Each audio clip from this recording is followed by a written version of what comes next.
Welcome to Crossbody of Work. My name is Evan. And I am Javier. And we're back at it again with part 2. It's the first time we got a part 2. It's exciting times. Oh, yeah. This was... I'd like to take full credit for the various different parts. I believe this was my idea. This 100% was your idea. Yeah, and I mean, there's no one more deserving of multiple parts than this guy right here. The Undertaker is, man, he is the definition of longevity in the wrestling business. He is the definition of money in the wrestling business. And he's still going. This right here is the peak run, in my opinion, of The Undertaker. And, man, what 5 matches we've got for you guys. As Javier said, it is part 2 of The Undertaker, and we're looking at his matches from the 2000s. So from 2000 to 2009.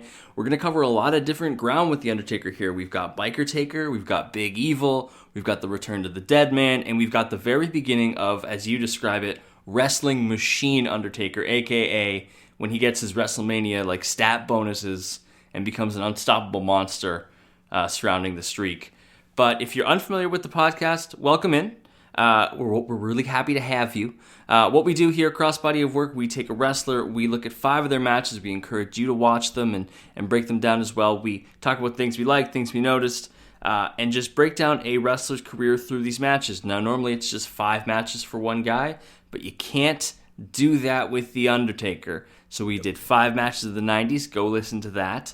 We're doing 5 matches in the 2000s, and then next week we're doing 5 matches in the 2010s, because that dude has kept going. He can't stop. He's a dead man. He won't be stopped. And the thing that's crazy to me is I'm pretty sure everyone can guess at least one of the matches on this list. Specifically at the minimum. last one. Yeah. And the crazy part is, like, you'd think, okay, you know, he's getting into his late 40s, 50s in the next decade. He probably doesn't have the same quality of matches moving on. No, he gives you at least 2 more. Like, yep. It's crazy. This list today ends with the best match of the 5, by far. I mean, it ends with the best match of the 15, by far. I mean, it ends with one of the best 3 matches of all time, period. Like, it's such good stuff, man. And, you know, I love Taker. I loved watching these matches. I had a fair bit of a nostalgia trip on a couple of them, and man, Taker's just so good, man. He just is. I had my nostalgia trip with the promo. We're going to get into the promo, which isn't really a promo, but we'll explain it in a second. Did you know that apparently at one point, I don't know how much of this is true, Undertaker was reportedly close to jumping ship to WCW around 1999-2000? I did know this. Yeah, he apparently wasn't happy with the Deadman gimmick, correct? Correct. And he had been in conversations, I believe it was, but he went to Vince. Vince, you know, gave him the pitch, and he chose loyalty over jumping the fish or jumping the pond and jumping the fish. Jumping that fish. So this is partly why we're going to get the transition of gimmicks. When we last saw The Undertaker, he was full Ministry of Darkness, like deep goth, running his own cult, real dark stuff right there. He wanted to transition into something different, and so it led to the transitioning of a biker character. And apparently that would have eased his transition to WCW because he would have been Mark Calloway. And the biker gimmick is a lot more in line with who Mark Calloway is as a person. Yeah. Obviously, he's not an undead human being, but the Biker Taker is really who Mark Calloway is. Yeah, and I believe it's his actual bike that he uses, I believe so, yeah. At least for the beginning. Yeah, as at the very least for the beginning stages, it's his own actual bike. Yeah, I mean, it's a character that he's always wanted to play because, I mean, at his core, Mark Calloway is not an undead zombie demon thing. He's not that.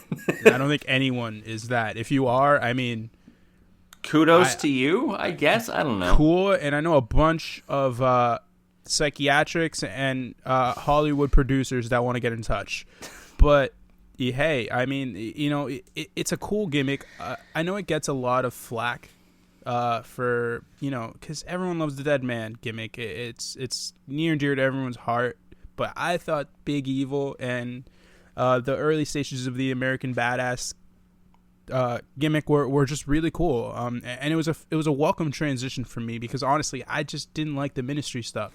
I feel like as much as they really kept it different, they had been doing very dark and very different Undertaker-related things for 10 years at this point. It's normal to want a character reset and to take a break, right? So what had happened was Undertaker was out with a torn groin ahead of Unforgiven, where he was advertised to return, but then tore a pec, and that kept him out until May 2000. And that's where we come to what we're calling the promo this time. It is the debut of Biker Taker at, I believe, Judgment Day 2000, during the Triple H Rock 1 hour Iron Man match, and he rides in on his motorcycle. It's a brand new man. I remember this very vividly. I was watching this as a youngster, and I remember the promos and the vignettes that had been running, and people thought it was Undertaker. But how would he come back? I don't think anybody really expected him to come back looking the way he did. What were your thoughts? Have you seen this before? Have you seen this clip before? And what were your thoughts?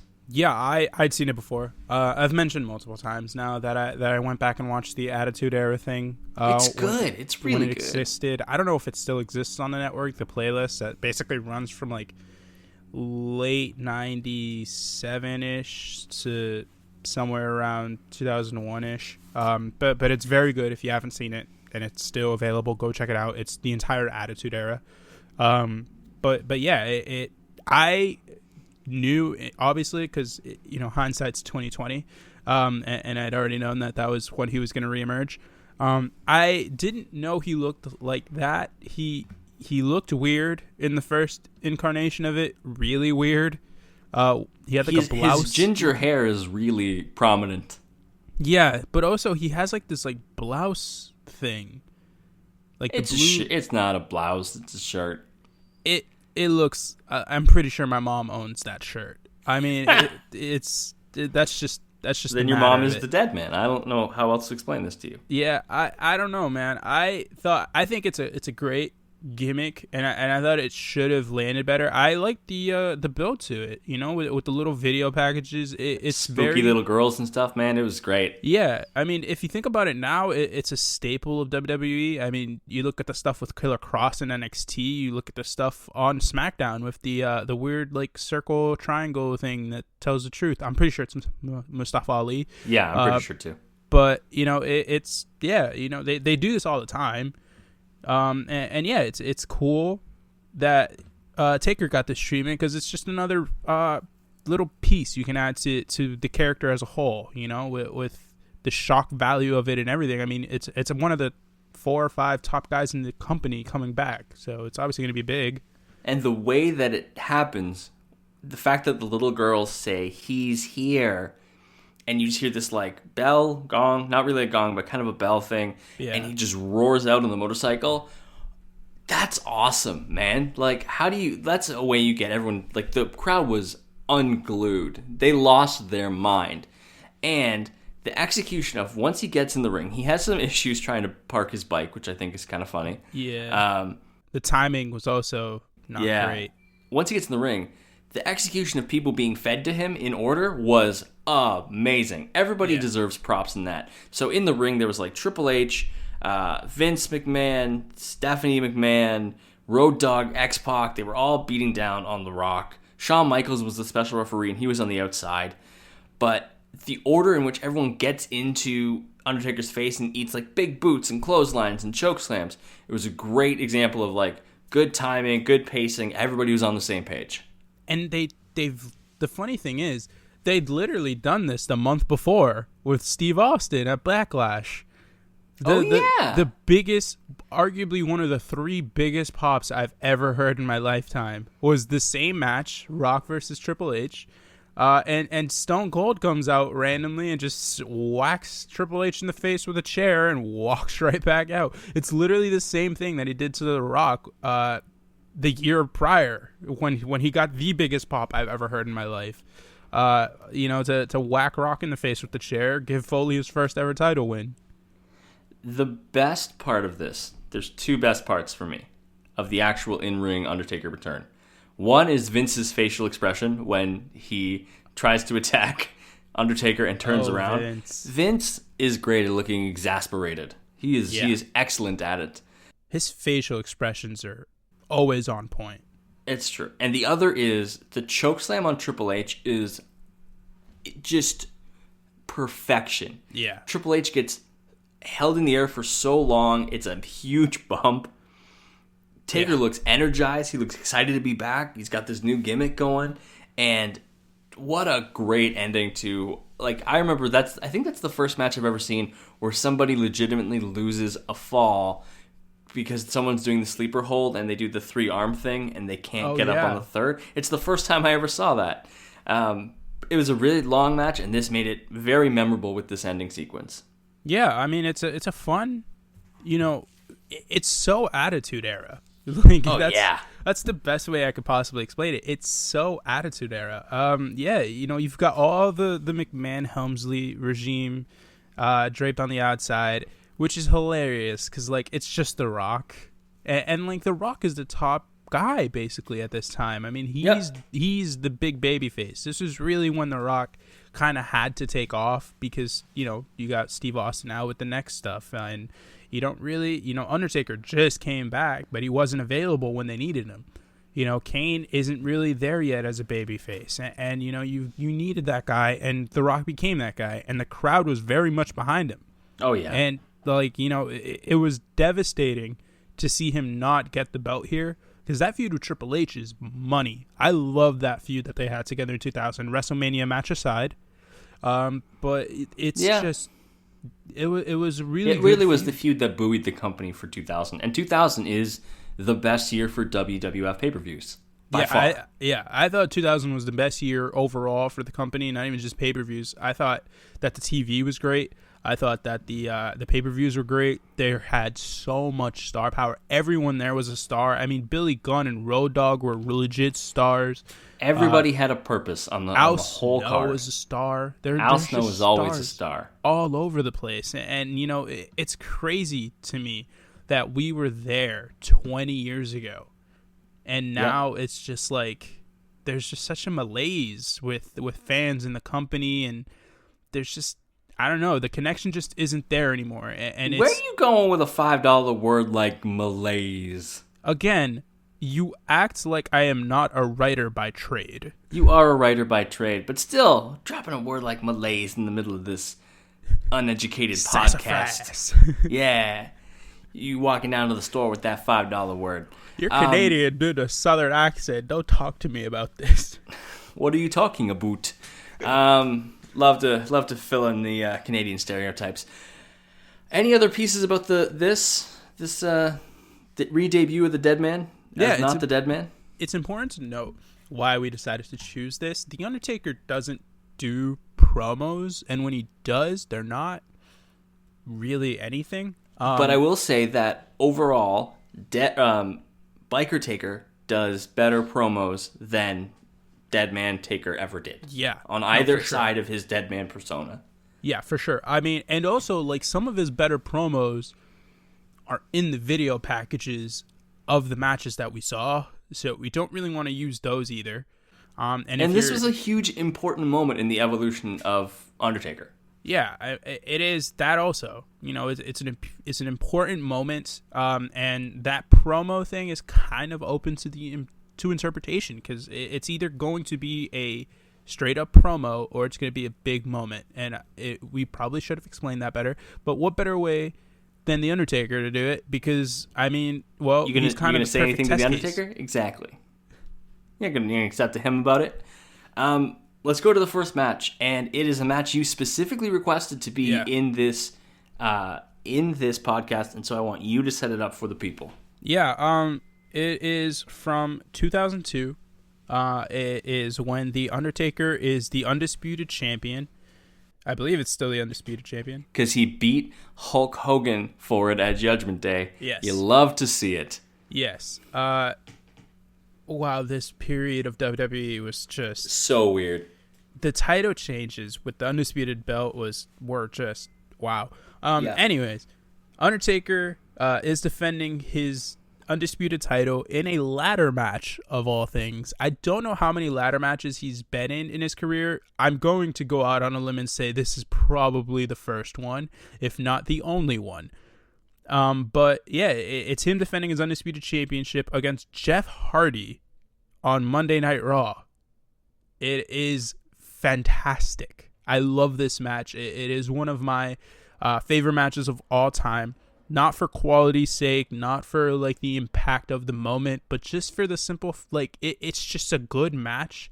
And to me, it meant a lot because I was a big, Jeff Hardy guy early on here. And this is when wrestling really started to sink its teeth into my interests. And yeah, Jeff Hardy was one of those early guys that really got to me. Just because I loved his wild style and all that jazz. So to see him here already, I mean, he's all like 22, 23 years old at this point. So, to see Jeff in a prominent position going up against The Undertaker was just like, whoa. Did some Googling. Undertaker has been in 2 ladder-based matches in his career. This is the only ladder match. He's been in 1 TLC match against Edge. Oh, yeah, I remember the TLC match. I love what you said about Jeff Hardy, because you're right. This is when he was really getting hot. But all I could think about when he was making his entrance was that we all legitimately, as a society, thought that Jeff Hardy's look was the shit. He is in a white tank top, black cargo pants, and it looks like he has exploded a highlighter all over his face. And the crowd's like, this is our dude. We love him. Yeah, the guy literally just looks like he stepped right out of a Gwen Stefani music video. Yeah, he just came home from a rave. He's just been raving all night. Now he's got to go have a ladder match against The Undertaker. Just living his best life. Yeah, I mean, listen, if anyone was going to really get the rub from that group, it was going to be Jeff, especially at this time. Yeah. The Hardy Boys hadn't broken up yet. They were on their way there, but they hadn't done so yet. I don't really remember how the feud against The Undertaker started. I just remember that there was a lot of poking and prodding on the Hardy Boys' end to get, under The Undertaker's skin, and he had just had it to the point where he just wanted to get his hands on Jeff Hardy. And I think it's important to note that Undertaker in this iteration is heel. Yes. Like, this is heel Biker Taker. When he first debuted, he was a babyface, but that did not last particularly long, I don't believe, before he became a really menacing heel on the roster. Yeah, and the biker gimmick is a heel gimmick. Like, for sure. It just is. I mean, you don't get the name Big Evil while being a babyface. You don't. This is true. But yeah, no, he is a heel in this. Hardy wasn't exactly the most pure of baby faces in this feud either. But it's okay because it's a battle of a guy and Jeff Hardy. He's skinny. Jeff Hardy is a skinny dude at this point. And he's just like the wild child, and he's literally the opposite of everything that The Undertaker is. It is a very good contrast of styles, of size, of attire, of game plan in the ring, personality. Yeah, it's another one of those good. We talk a lot about like good wrestling tropes. Some of them are good, some of them are bad. This is one that's really easy to work with, right? Yeah. There's a big, overbearing, very strong person in one corner, and then a smaller, more resilient underdog in the other corner, and it works better as the big guy's the heel, the small guy's the face, because it gets the fans excited, right? It gets them to really buy into it. And the big guy is an experienced veteran who's been with the company for well over a decade, and the other guy's like, again, 23, 24, somewhere in that range. This is also an era where people were not necessarily thrilled with Undertaker's work rate. I remember seeing some things pulled up from wrestling forums at the time, especially around 2001, where people were not really buying the biker gimmick for whatever reason, but also were not impressed with Undertaker's work rate and style in the ring. Now, I think looking back with the benefit of hindsight, you can say, he wasn't necessarily as strong as he became in the ring. Yeah. But at least in this match and in the other Big Evil match that we're gonna highlight, I didn't see it as a huge problem. I think it was pretty on par with the average work rate at the time.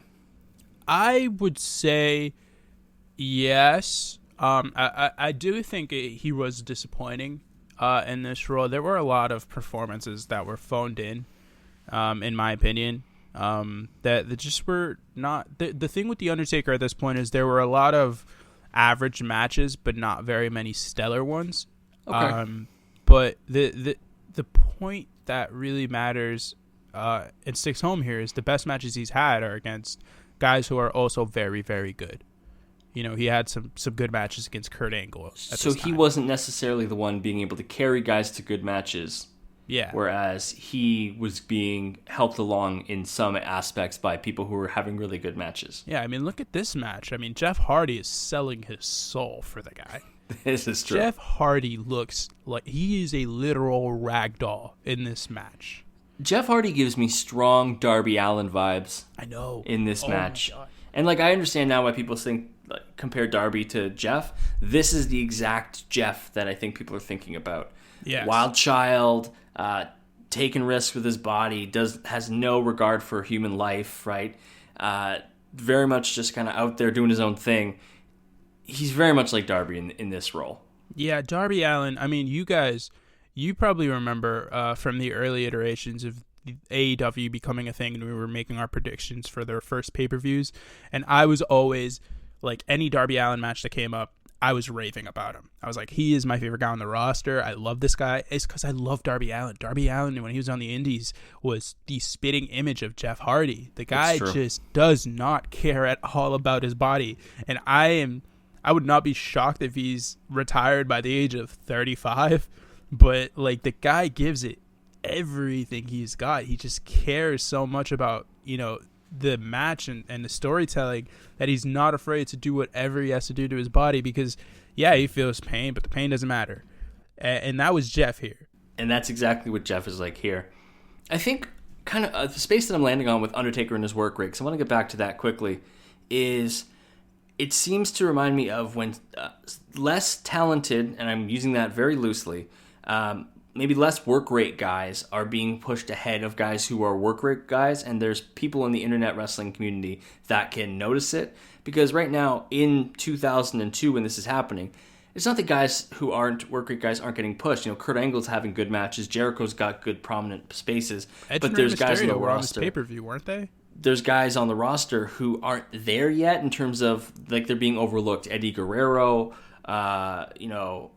Chris Benoit, Mysterio, guys who are like very much work rate guys. So I could see people where if it looks like Undertaker's phoning in a performance, people could be like, that's a spot that should have gone to X. Like this guy's the way everyone for like the last 4-ish years has said that anytime there's a bad performance in the match, it should have been Cesaro, right? Yeah. Which like sometimes it should have been. Yeah. And this is definitely the stage where you sort of see that transition. In the Attitude Era and even a little bit before that, work rate wasn't really an issue. Wasn't needed, yeah. Yeah, I mean, the first Rock Stone Cold match is just okay as far as the in-ring stuff goes, but that's not the point, you know? It's about the moment. It's about the stars. Yeah. It's the story. It's everything that is involved in that, and that was the Attitude Era. It was about the moments. It was about the stars. It was about everything other than the stuff that was happening in the match itself as far as work rate goes. I mean, this is that phase where it started sort of transitioning, and fans wanted good quality matches rather than the moments, rather than the storytelling. It's no longer smash grab wrestling, right? Like peak Attitude Era was just like everything's happening really fast, and we're transitioning out of the Jerry Springer era and going more towards like good storytelling mixed with good matches. Yeah. You know, people wanted their moments, but like we'll sacrifice a couple of moments to have just good quality wrestling. You know. Speaking of good matches, this is a good match. What are some pieces you wanted to talk about? Things that you noticed in this match?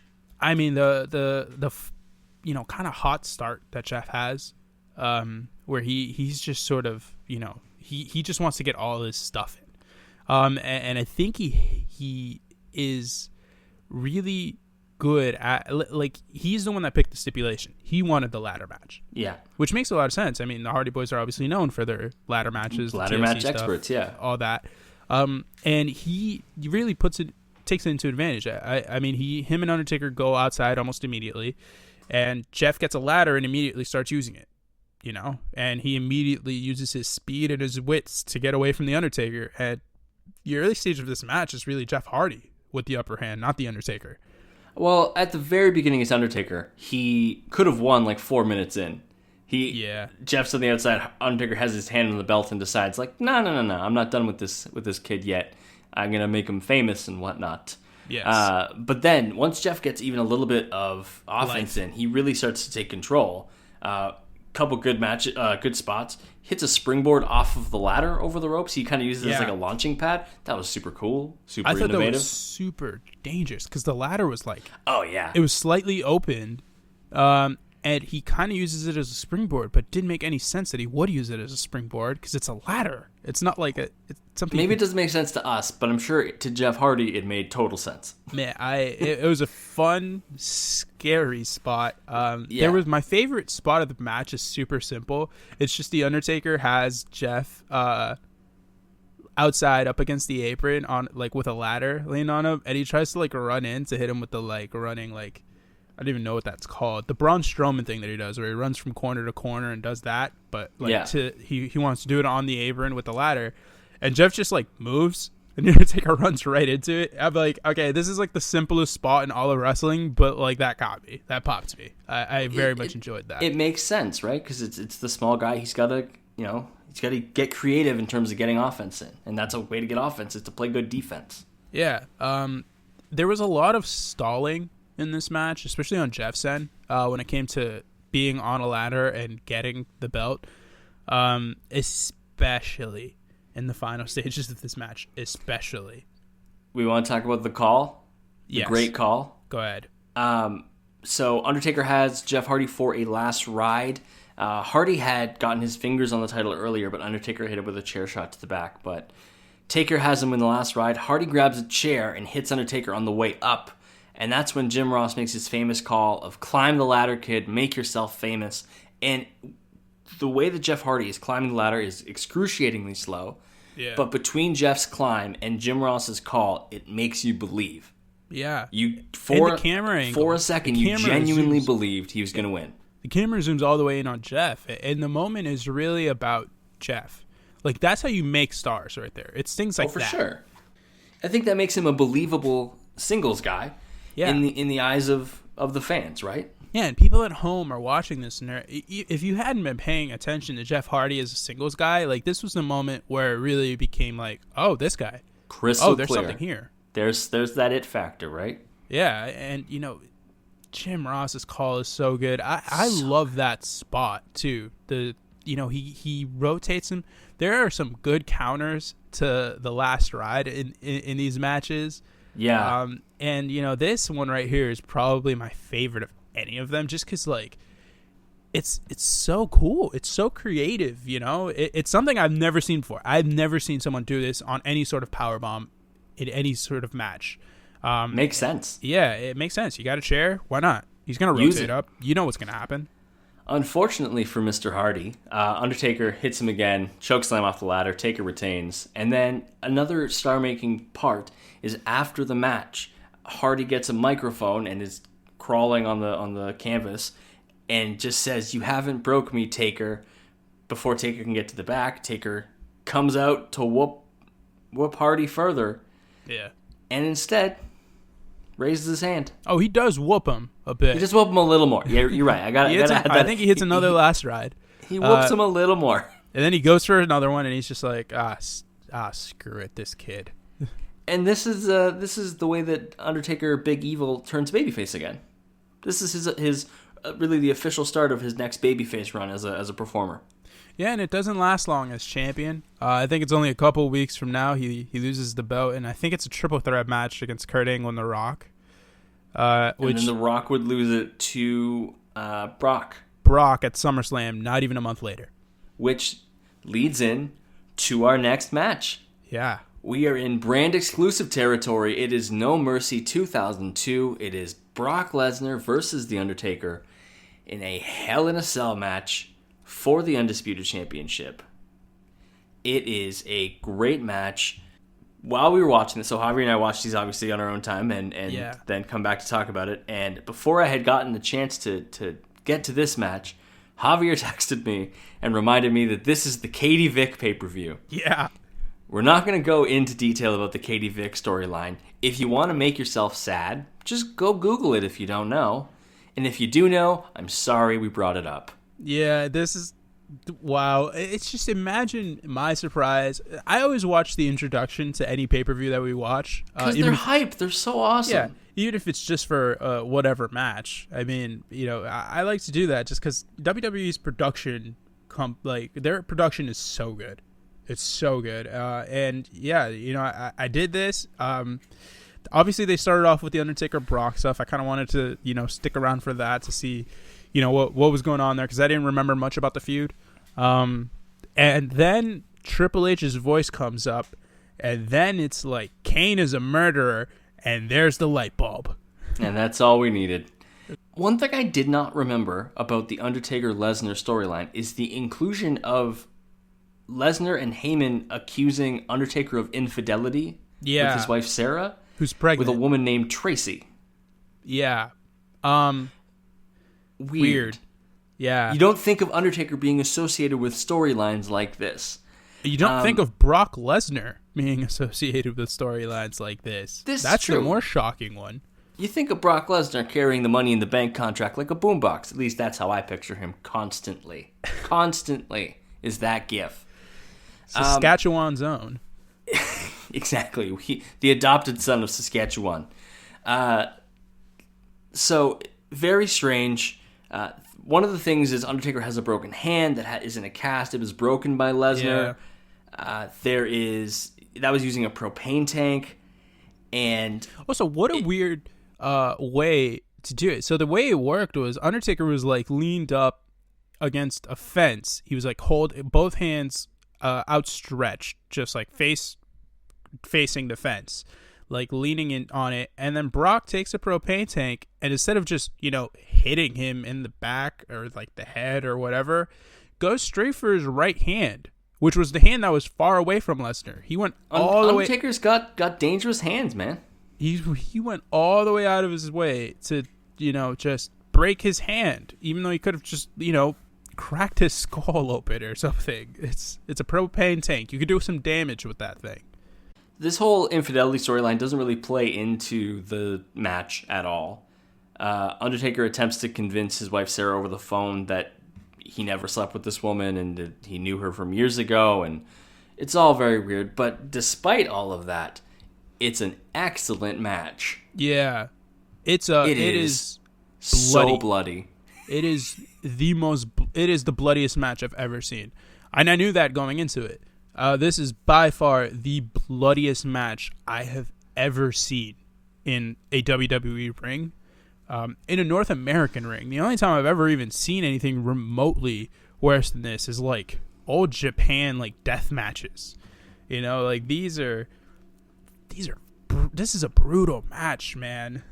If you are playing Crossbody of Work bingo at home, you probably have bingo already because Javier has mentioned Japan and we've made fun of Canada. So we're doing really well so far. This is good. I haven't said... You haven't said the thing yet. I haven't said the thing yet, but that's reserved strictly for the last match on this list. That makes sense. Undertaker theme song, You Done It Now. Excellent. So good. But I love this one. It's not as good as the Limp Bizkit one. Well, that's WWE's favorite band, don't you know? Yes. It's my way. My way. I'm sorry. It's great. Excellent. Hey, best promo of all time. It's like Fred Durst was here with us. Yeah. But in the match, let's get into the actual match. Lesnar is busted open early from the cast, which leads to how bloody this match is. He's busted open really early on, like maybe 3 or 4 minutes in. Yeah, it's a couple of minutes at most. He gets busted open. My favorite thing about this match, oddly, is Paul Heyman. Paul Heyman was so fun in this. Paul Heyman gets color in this match. Yeah, everyone gets color. The only person that doesn't get color is the referee. And even then, it was close. Yeah, he gets color because everybody else is bleeding on him. Poor guy. The mat is it's half red by the end of this match. It's a Jackson Pollock with all red paint. Yeah, it looks like it looks straight out of an episode of Dexter. I mean, somebody forgot the sheets. Yeah. But yeah, no, it's a good brutal match. I mean, I can see a lot of people not being interested in this thing just because it's such. It's not a match as much as it is just a war. Like it's a little fight pure between brawl. two guys. Yeah. But I really liked it because it was maybe the first time that this Brock Lesnar, because this is next big thing, Brock Lesnar. Yeah. He's the youngest WWE champion. He's the blue chipper, all this. Six months into his run. This is the first time he's really in a war. Like, this is a new aspect of Lesnar's character development. It's the first time he's been tested. Yeah, this is his first, like, real test, right? He's going against, Undertaker in this environment, in Undertaker's yard, right? It's a Hell in a Cell match. I really liked the fact that Heyman got busted open. I liked that a lot because I thought it was great. But I really liked how Undertaker gets his broken hand caught in the cage by Heyman assisting and grabbing it with a belt. I thought that was great. And then it just gets destroyed multiple times over with a chair. Yeah. They hit it so many times that the belt rips in half. I thought that was a great visual. My favorite visual was when they're on the outside up against the cage and Paul Heyman sticks his arm through and he's like a child just reaching for Brock and he's just like he's like trying to scoop at him. It is the funniest thing in the world. If you don't want to see this match because it's so bloody, skip to like 4 or 5 minutes in. There's some color in it already, yes, but like the Paul Heyman like run from like 5 minutes to like 8 minutes in this match is flawless. The guy is so good at getting heat on him. He's just I love Paul Heyman. Like words.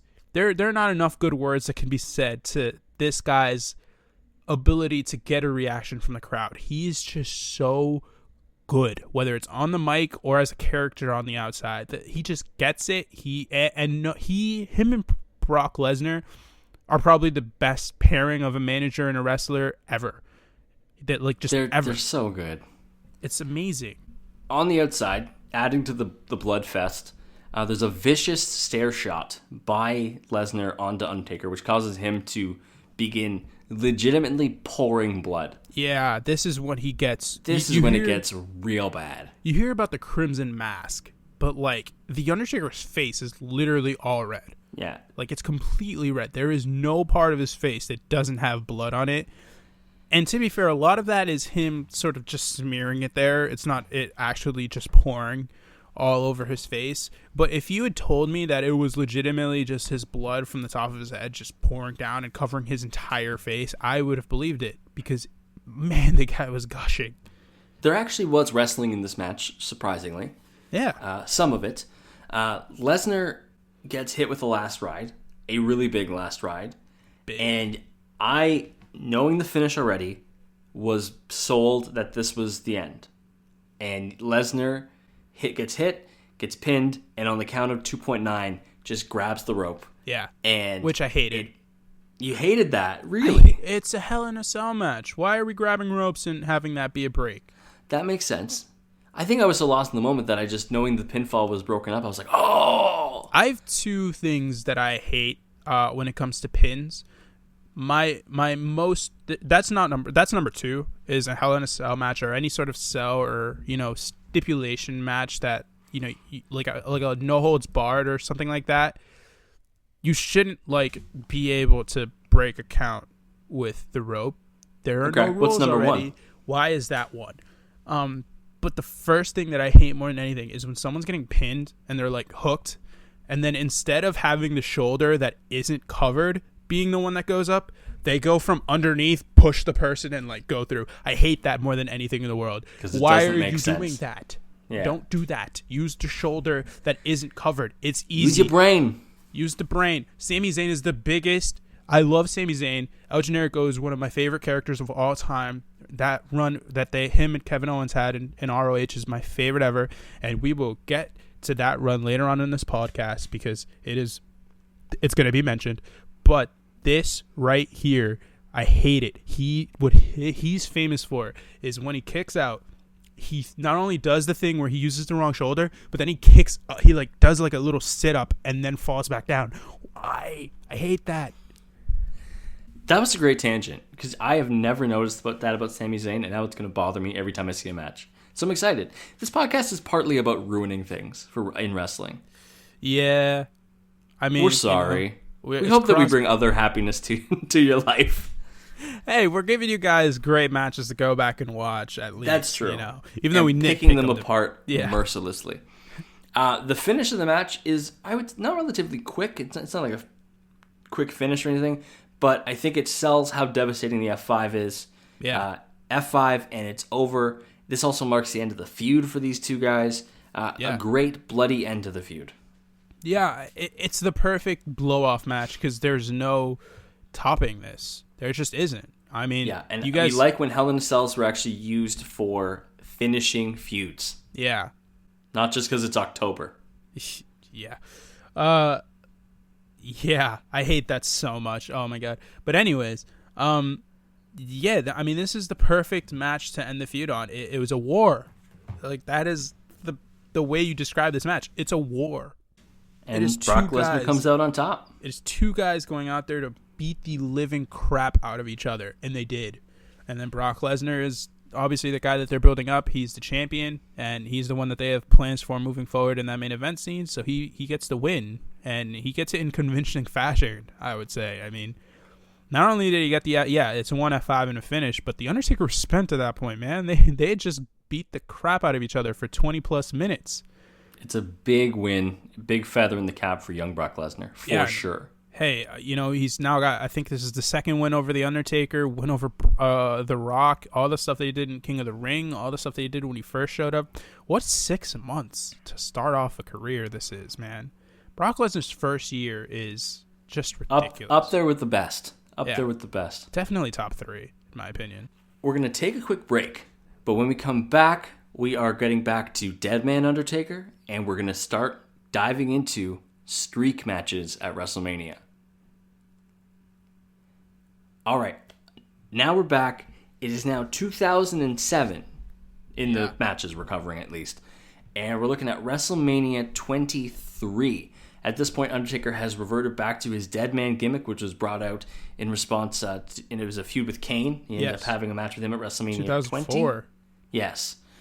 So we're missing some Undertaker bits in here, but we're going to some classic matches now, which is when his streak of excellent streak matches, and when the streak really became the focal point of Undertaker at WrestleMania, is right around this time here. Yeah, this is kind of when it first really gets mentioned, is the feud with Batista, I think. The first time it's really mentioned and really became a thing was 18 against Flair, which is when he does the counting on the side after he gets the win. Oh, yeah. Yeah, but this is the first time that it's really like, this is streak versus championship. So it's Undertaker versus Batista. Batista's the World Heavyweight Champion.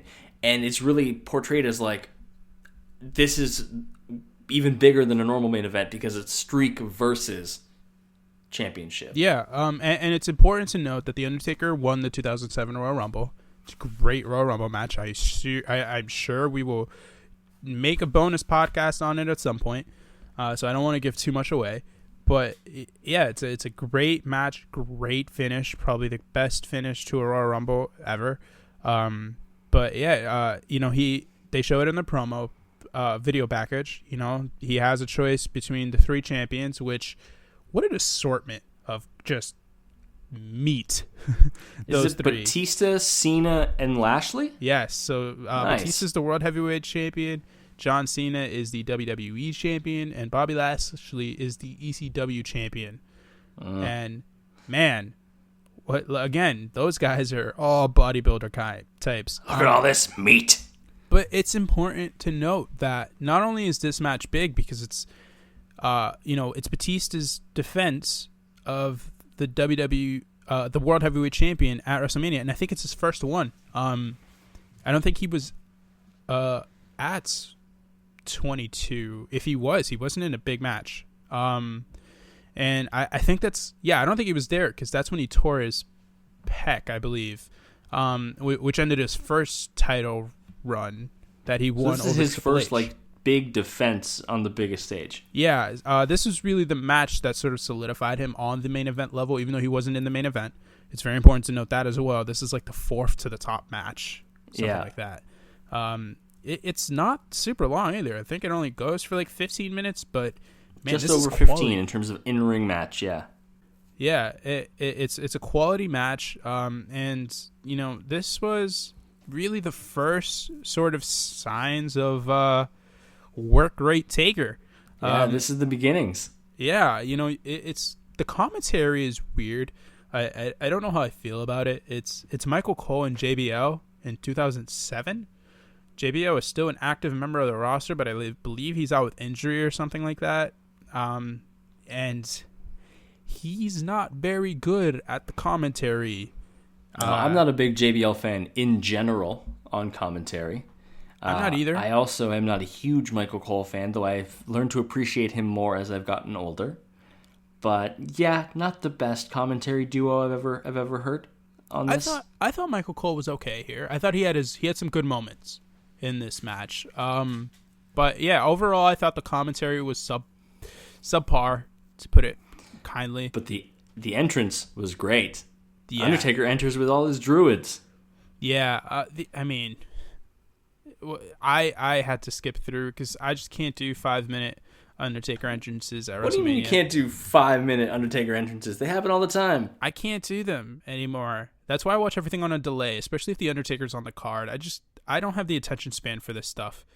But yeah, the Batista entrance was really weird because you could tell they messed something up there. They definitely messed something up with the pyro because he walked back and forth about 10 times and he did his little thing like 3 times, I believe it was, before the pyro actually went off. The little like machine gun like do thing. It was just very weird. Yeah, it was really awkward. But yeah, no, I thought these two guys went out there, and I don't remember WrestleMania 23 as much as I probably should, but I'm going to go on a limb and say they had one of the better matches on the card because this was really good stuff. Now, there's a really funny moment I want to talk about in the match. At one point, Undertaker is on his knees in the ring, and Batista's standing over him. And Undertaker punches him while he's on his knees. But he throws like really fast, short punches and ends with an uppercut. And match, yeah.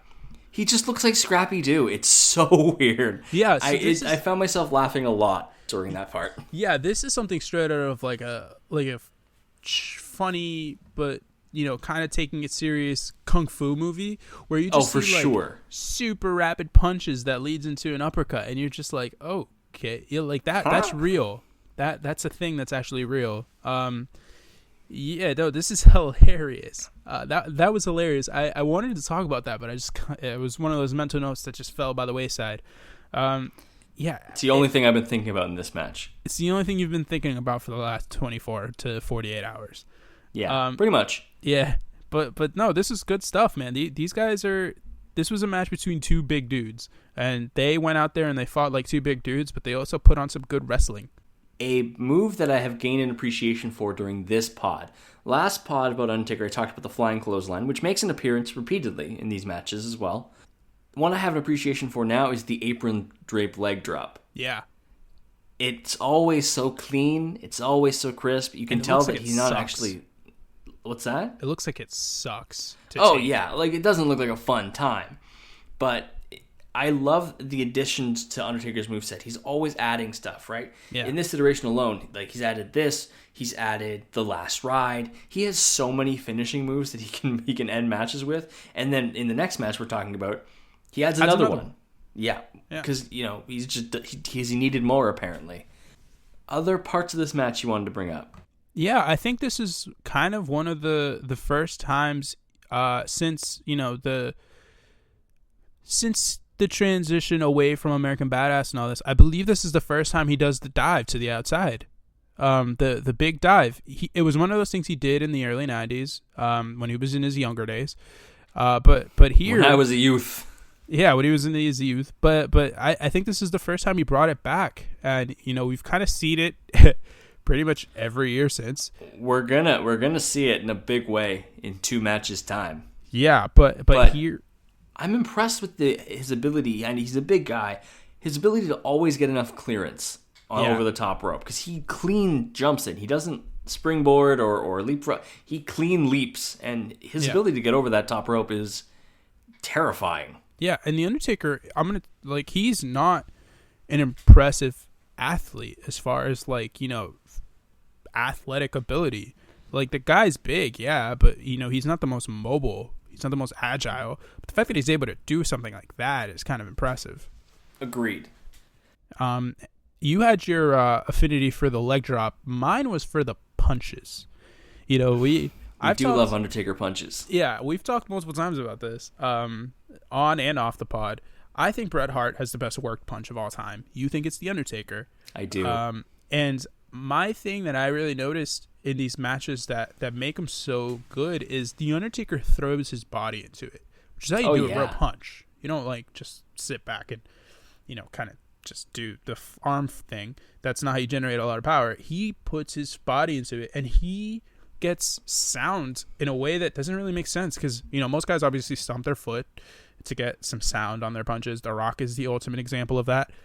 But yeah, no, he doesn't really do it as much. And he does, obviously, because you hear the sound, but the way he sort of sets it up, it's the most realistic looking punch, I would say. It's very good, and it's super crisp. For anyone in wrestling who does not have an MMA background or a boxing background, Undertaker's strikes and his fighting stance look the most legitimate to me. Yeah. The way that he presents himself when he's fighting, when he's throwing punches, all feels very legitimate. And I'm not saying that other guys don't have legitimate, good working punches. I'm saying there's something about his presentation, and I think you're right. I think it is the way he throws himself into those punches that really makes it the intensity. Yeah, there's a lot to it, right? I really like to point. So at one point, Batista puts Undertaker through a table with a running power slam. Yeah, and there is no counting at all by the referee doing this. No, which isn't. Dude, count. Yeah, we will get to some counting spots. We will.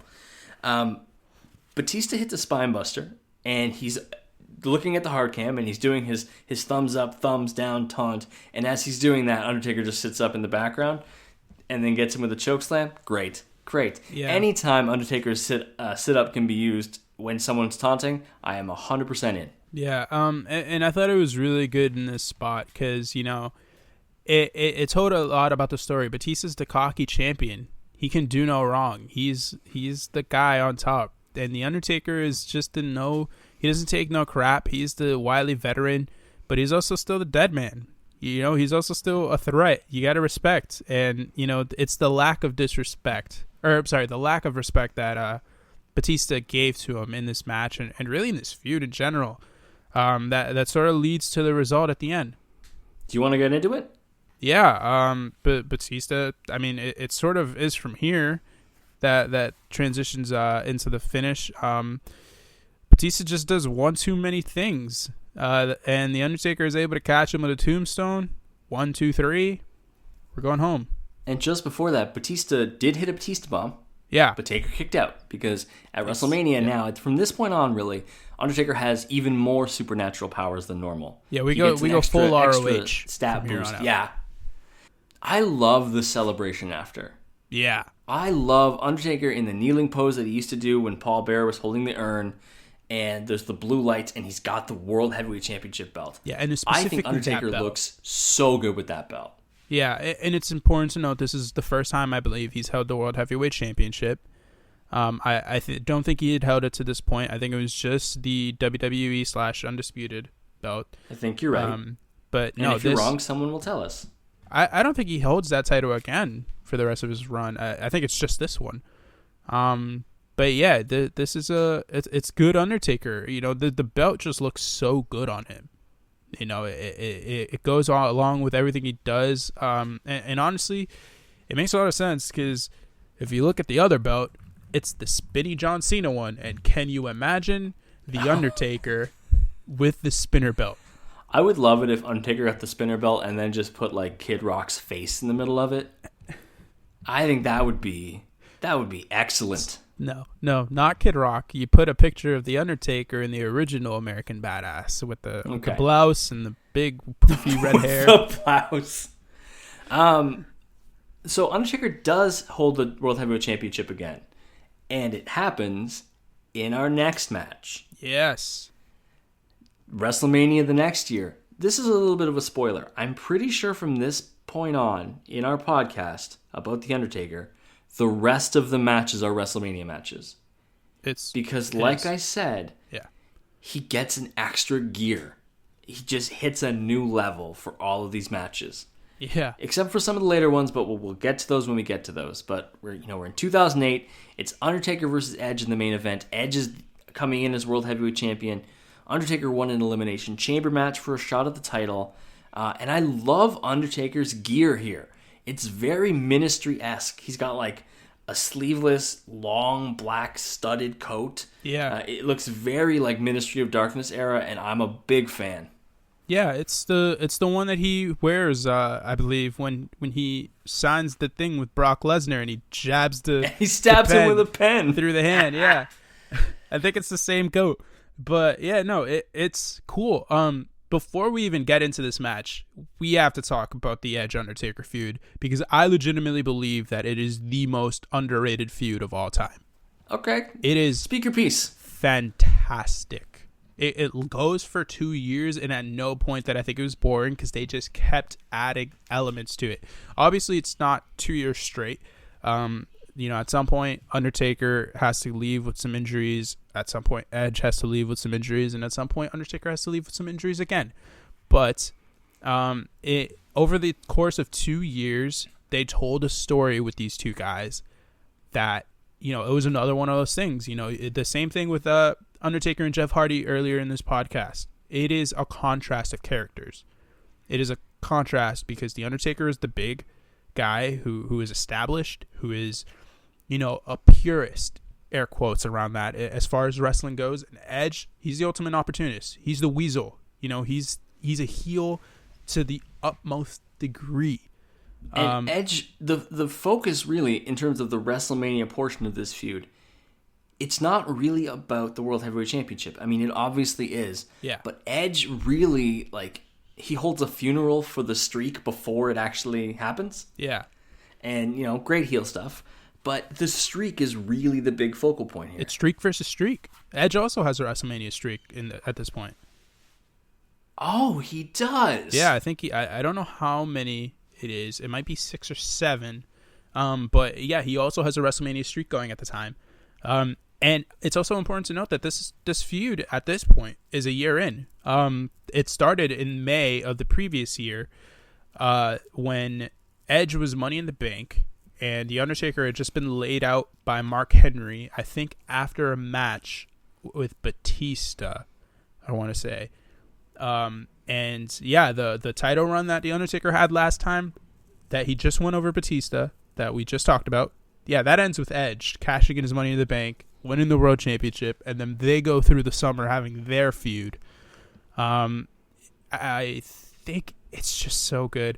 It also is a callback to another match we did on the Batista podcast, the Hell in a Cell match, which is when Edge makes his return from injury and hits Taker with the camera. There's a cool little callback in this match, but we'll get to that.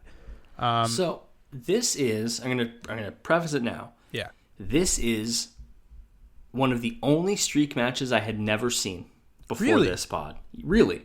So 2008 was in the prime of my not watching wrestling phase. I would kind of pay attention to it. You read the websites every once in a while. You might catch it on TV, but I never really went out of my way to get pay-per-views or anything like that anymore. Fair. But this was one that I'd never seen, and I was thoroughly impressed.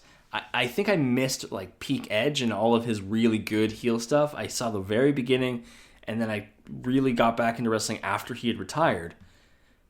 Edge is so good here, and it's hard to be on the same level as The Undertaker. Right now, Undertaker is entering his wrestling prime. Yeah. And in terms of character and wrestling ability, Edge is right there with him this whole match.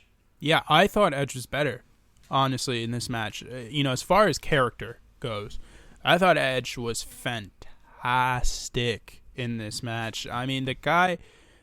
Okay, it isn't until I got to my later years, after he had already retired and after I came back from my my lull period with wrestling, that I really got to appreciate Edge. I hated Edge. Hated. He had the best kind of heat with me. I believed everything. He had go away heat. Yeah, he had go away heat. He had the same thing I had for Triple H. I still have for Triple H. I'm going to say that. He had with me. And it all stemmed really from New Year's Revolution 2006 when he cashed in. Yes, because you were a John Cena guy. Yes, when he cashed in the first ever Money in the Bank against John Cena and ended my favorite title run of all time, you rat bastard. But no, and they embarked on that feud. Cena threw him in the Long Island Sound. Edge smacked Cena's dad. Yeah, that feud. I hated Edge, and it really stuck throughout this entire time. And I remember watching this match online illegally after the fact. But yeah, no, I really enjoyed it. And it was more because I was rooting for The Undertaker, and the result is what it is. We all know what's going to happen here. We know what the streak is. But Edge made it compelling. And after he retired and after I grew out of my hatred for him, I really got to appreciate just how effective of a heel he was. And this was really the prime of his heel run. The guy for sure. was just money. He was printing money. The big story in the match, one of the big stories, is that he focuses on the back of The Undertaker. Yeah. And really has counters for so many of The Undertaker's moves. Like you said, they've been feuding for a little under a year at this point. Yeah. They know each other so well, and they're able to kind of have that back and forth where he's able to, change things up and move it out of the way and know what's coming from The Undertaker, which is huge. Spot that I really liked, Edge reverses a chokeslam into a DDT and then goes for a spear and gets countered with a knee. And both of them lead to 2 counts. And I love that they had that back and forth of knowing what the other one's going to do. No, my favorite spot came very early in the match. Taker's going for old school, and Edge counters with an arm drag, and Taker counters his arm drag with his own arm drag. He rolls through and hits him with an arm drag, which I thought was really great. Undertaker doing lucha moves. Look at him. You love to see it. Los Deadman. Now, I know, the Canadian's killing it with the Spanish. He's doing great. El hombre muerte. I'll take that. See? Yeah, crushing it. Now, hey. You're doing great. Not the best part of the match, but one of my it's one of the funniest things I've ever seen in my life.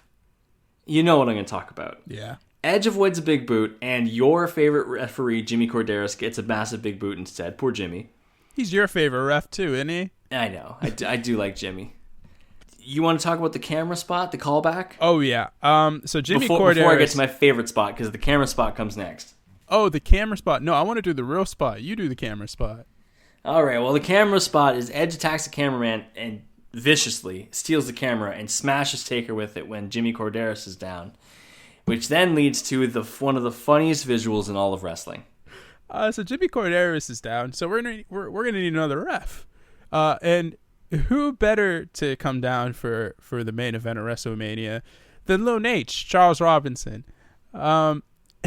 Except the ramp is super long, and he has to comically long. He has to full on sprint it.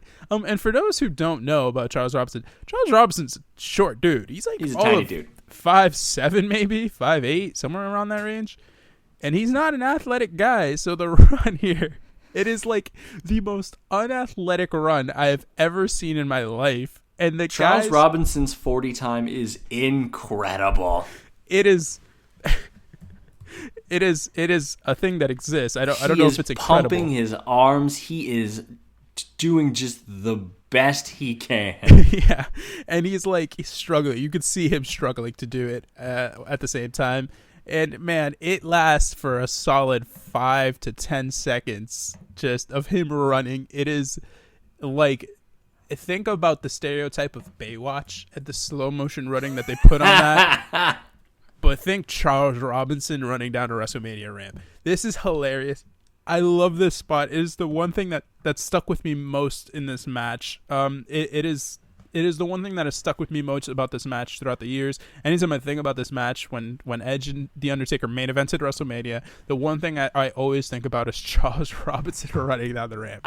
Like I said, I'd never seen the match, but I'd seen the clip of Charles Robinson running, and I didn't know that this was this match. And when he started running, I was near tears in laughter. It was so late at night when I was watching this match, and my girlfriend was asleep, and I was trying to not wake her up with how hard I was laughing at Lil Nate's impressive sprint for glory. By the time he gets down there, Edge kicks out after the tombstone. Kick out by Edge because, just couldn't quite make it. Took too long. And then Hawkins and Ryder, the Edgeheads, they come out. And one is chokeslammed onto the other on the outside in a spot that looked like it hurt everybody. Yeah. It's important to note. Yesterday, there was a thing that happened with the WWE that unfortunately resulted in the release of a lot of wrestlers, Hawkins and Zack Ryder being two of them. So to see them here... And I watched this match after all of that happened. So I just gained a newfound appreciation to the longevity of those two guys. Oh, for sure. I mean, this is 2008, and we have Hawkins and Ryder coming out here in the main event of WrestleMania and having a spot with The Undertaker. It's a great moment. It's a great moment for them. The Edgeheads, and I hate the fact that they weren't called the Edgeheads by commentary. What are you guys doing? But yeah. Not paying attention, clearly. Yeah, and it was a cool little spot that led to a really cool finish because I think there was only like another 2 minutes to this. I mean, yeah, there was this after the Edgehead interference, spear to the Undertaker, Taker kicks out, people lose their minds, and then Undertaker plays possum a little bit, and Edge comes over to the Undertaker and Taker debuts. No. He's done it before. This is not it.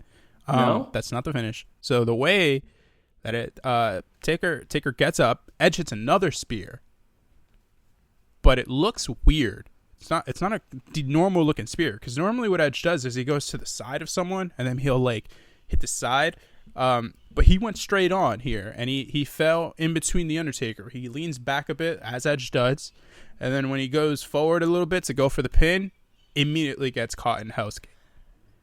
I must have just missed that. But yes, that makes a lot more sense as to why he would just like come to a prone Undertaker from the feet. That makes a lot more sense. Hell's Gate is the triangle choke. I don't know the exact MMA term for this. This is not a common... We're just going to call it triangle choke. Hell's Gate. Yeah, it's not a common MMA move, especially the way the Undertaker does it.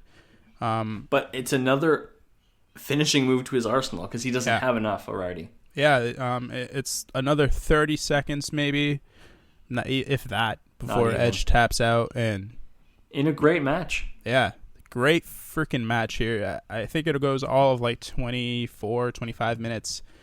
In the main. It is the main event this time, too. This is The Undertaker main eventing WrestleMania for, I believe, the second time in his career. I think the first was Sid Justice in the mid-90s.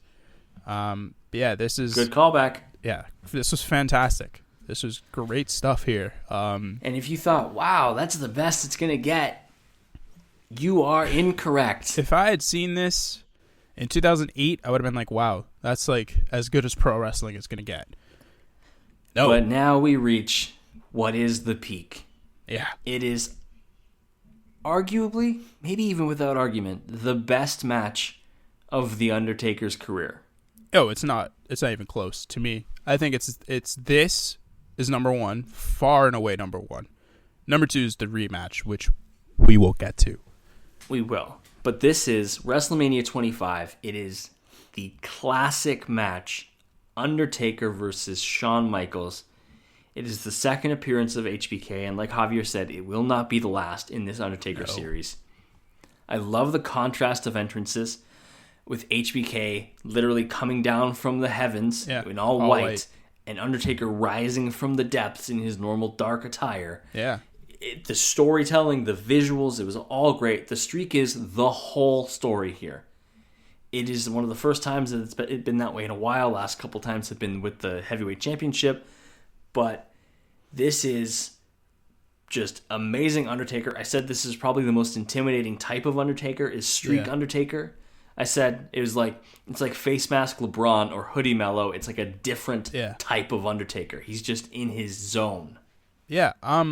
So one note that I have for this match, I didn't like the build as much. I thought there's just I think it's overshadowed by the build for 2. Yes. Oh, yeah. No, for sure. But to this one, like, there's so much between these guys already, and to sort of not have any sort of callback, like, the only real mention of their feud in the 90s was by Jim Ross on commentary.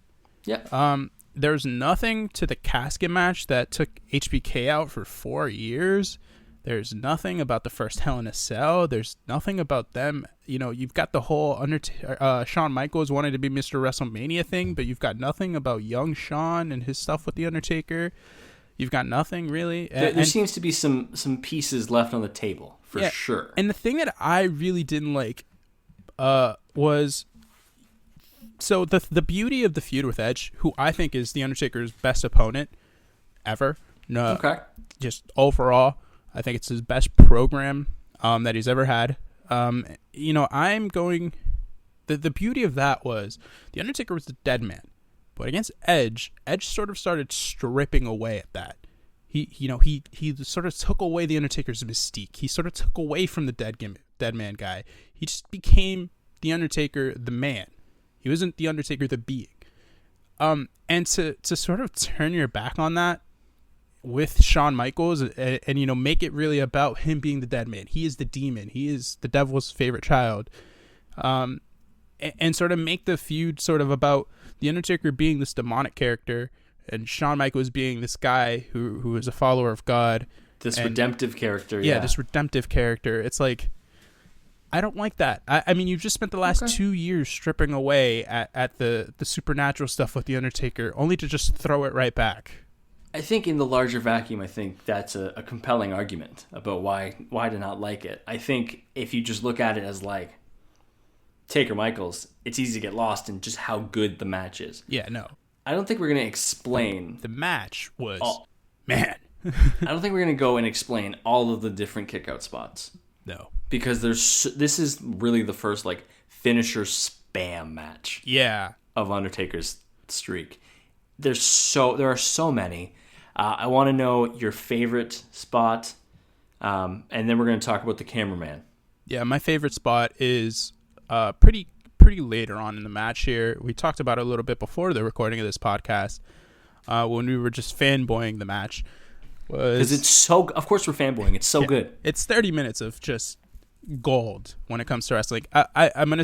It's the best professional wrestling match I've ever seen. It is, to me at least. It's, in my opinion, the best one. It's WrestleMania 13. Bret Hart and Stone Cold Steve Austin. It is, Kazuchika Okada and Kenny Omega at Dominion in 2018. I think it was the one where Kenny Omega finally wins the big belt. And it is Final Battle 2010, unsanctioned fight without honor. El Generico and Kevin Steen. My favorite freaking match ever. It's my favorite match. But this is, in my opinion, the best match of all time. What's your favorite spot? My favorite spot. So The Undertaker takes a super kick from Shawn Michaels out of nowhere. Air quotes around out of nowhere. It was definitely not out of nowhere. And he's sort of wonky after that.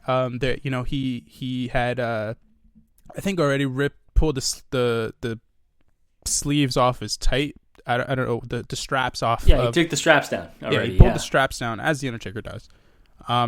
And he's like very not there. He doesn't have his legs on him. He has to pull the ropes real far just to regain his balance and stand up again. And Shawn Michaels catches him clean a super kick as you'll ever see. And I thought they got me. They got me again. I thought this was it. I thought 1, 2, 3, Shawn Michaels wins. I've seen this match about 15 times, and I know what the finish is, but they get me every time somewhere. And this was the time. This time, that was the part that got me. It's my favorite spot because it is probably one of the best near falls you will ever see. The crowd was just like, oh my God. Everyone in the crowd bit. It was just perfect. I think my favorite near fall in the whole match is when Michaels attempts to skin the cat and Undertaker just grabs him in that skin the cat on his way back up and grabs him for a tombstone. Yeah. When Michaels kicks out, Undertaker makes one of the best Undertaker surprised faces of all time. Yeah, when he's just I'm pretty sure it's like one of the gifs you can find of Undertaker on Twitter. He's just kind of wide-eyed and just disappointed and mouth agape. Javier's doing a great impression of it right now. And he's like leaning his head or resting his head on Michael's hip. And man, it's really good. It's great. We got to talk about the cameraman spot. Because we mentioned the dives before. Undertaker's doing his clean jumps over the top rope onto the outside. Michaels is on the outside with the referee and a cameraman nearby.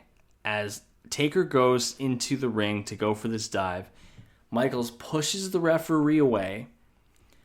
Yeah. Michaels then pulls the cameraman in the way of Undertaker, but the cameraman does not catch the Undertaker. Nope. How did the Deadman not break his neck on that fall? It is horrifying. So when you look at it more, he does sort of land on the sweet spot that you kind of want to land on, in that position at least. But it looks bad. So he lands just below the neck, right in between the shoulders. But he sort of was able to over-rotate enough that it like crunched, but it didn't like crush anything. Crunch, no crush. Yeah. Just crunch. Like crush. He like flattened out himself, but it wasn't enough. It was just in the right spot where it wasn't able to really break his neck, thankfully. Thankfully. I mean, it was an ugly spot. Even on the multiple replays, it looks so gross. Like, it looks like it's just, you hate to see it. It's just really so bad looking. Cameraman is Sim Snuka, of Deuce and Domino fame, and also of the son of Jimmy Snuka, and the brother of Tamina.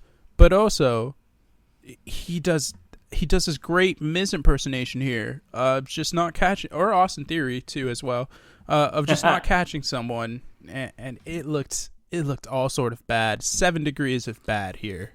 Now I will say that one of the best parts of this, coming out of it, is HBK pulls the referee essentially into the ring. Yeah. And gets him up on his feet so the referee can start counting. Mm-hmm. And HBK looks so despicable. He's like praying and hoping that the Undertaker gets counted out. Could you imagine if the streak ended on a count out?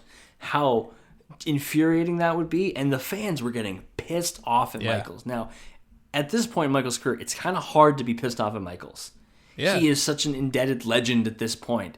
So this move made it really easy for fans to be like, that's a dick thing to do. This is the return to heel, basically, for Shawn Michaels. And obviously, I mean, he doesn't really go heel after this match. I mean, no, he goes back to just being Michaels. Yeah, it's sort of a callback in character to his 90s character. You know, like the later 90s, just before the Attitude Era / the early iteration of the Attitude Era, when he's just a despicable guy.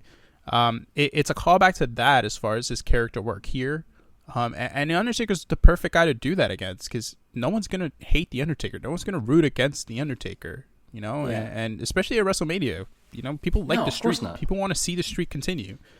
So, it was a great character thing here. I also liked in the early stages of the match when The Undertaker and Shawn Michaels were just sort of trading submission spots, and Shawn Michaels is not a wrestler as far like amateur wrestler. Guys, he's not a submission guy whatsoever, and that was made very evident. He gives not his strongest suit. Yeah, people talk about Miz's figure four and how it's not great. Shawn Michaels does the worst figure four leg lock I've ever seen in my life.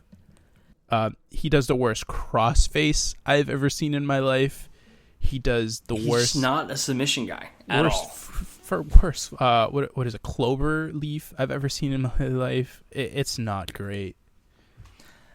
Explain the finish to those who haven't seen this. Also, we usually preface this: if you only pick one match of the 5 to actually go back and watch. It has to be this one. It's this one 100%. If you've never seen it, if you have seen it, go back. But what's the finish? The finish is Shawn. Shawn likes a good moonsault. So he goes up to the top rope, tries to go for a moonsault on a standing Undertaker. The Shawn Michaels has done this a million times. Yep. He gets caught. Tombstone. Arms folded. It's over. 1, 2, 3. It's over. I have a funny story about this spot right here. All right, hit me. So the referee of this match is Marty Elias. Marty Elias, for those who don't know, was the head referee over in I believe Lucha Underground for a while. And so he was on Chris Jericho's podcast a couple of weeks ago, and they were talking about this match, and apparently leading up to the match, Shawn and Taker had tried that spot a lot of times and failed every time. Shawn just couldn't get it, he said. Shawn just could not get the spot. And before the match, they sort of had a plan B set up. I don't remember what the plan B was, but they had a different spot set up as the finish, just in case Shawn couldn't do it. And before the match starts and Shawn's about to go out, Marty finds him and he's like, so what's up? Are we going plan B? And Shawn takes one look at the crowd and he's in full Shawn Michaels Wrestlemania mode, and he's like, we're not gonna need plan B. And he just goes straight out there. First try, they get it. Everything was crisp here, no botches whatsoever. I wouldn't have known that watching it because it was super crisp and clean. Yeah. No, this match is legendary. I mean, the announce team is freaking amazing. They bring back Jim Ross just for this match. Great call. And great call. Jim Ross made this match feel 15 times more special. Michael Cole was fantastic in this match, I thought, as the play-by-play guy. Jerry, the King Lawler, was just there. Doing king things. He did a good job doing what he does. And this, I can't give this match enough praise. It is the best pro wrestling match of all time. Go watch it if you haven't already. Watch it again if you have. It's fantastic. It's worth the half hour, and that gives us a really good spot to leave off.